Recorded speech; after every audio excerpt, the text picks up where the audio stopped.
Good morning. This is Barry the Maple Guy for Tuesday, June 18th.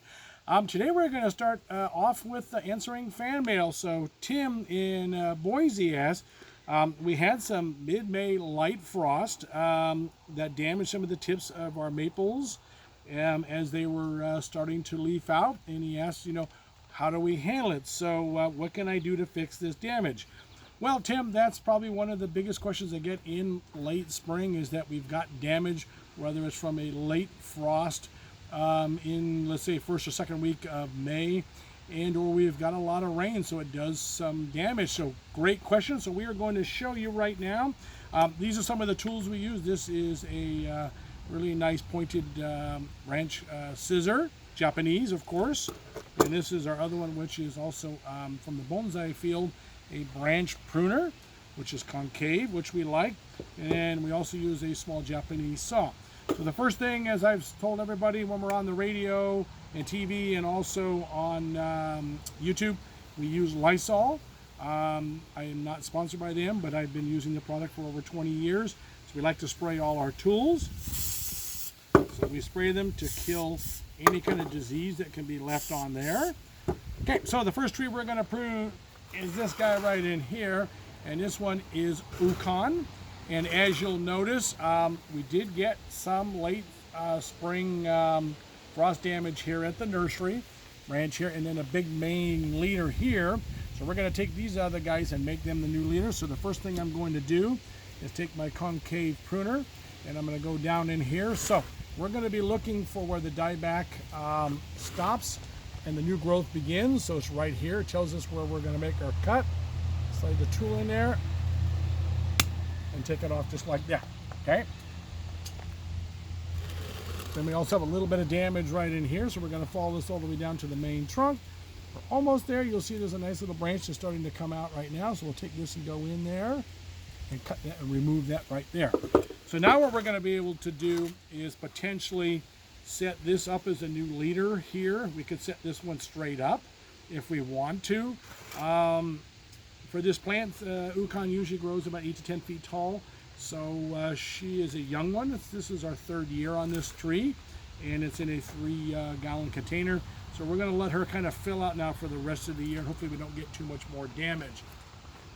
Next one we are going to prune here today is this one is called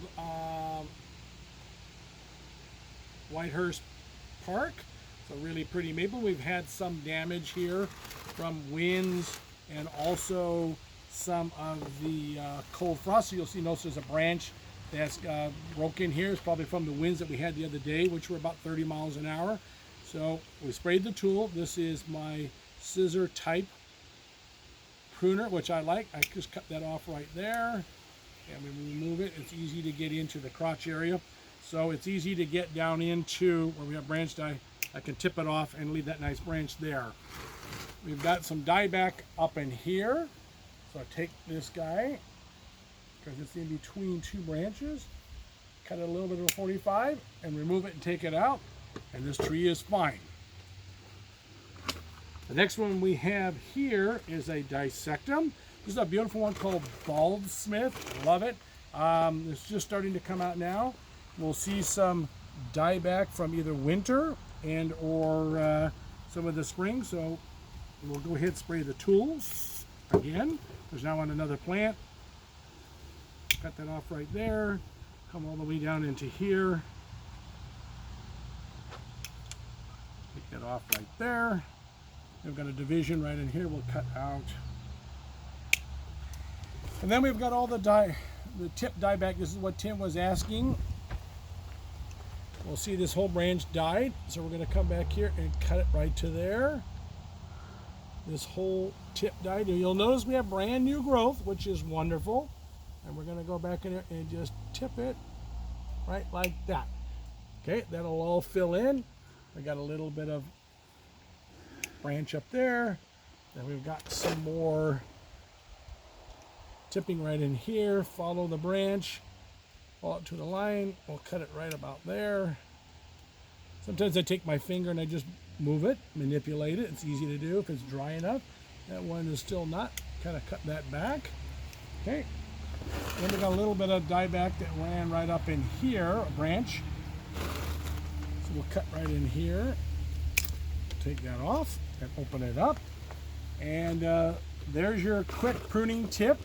Thanks, Tim, for asking the question. We look forward to more questions. So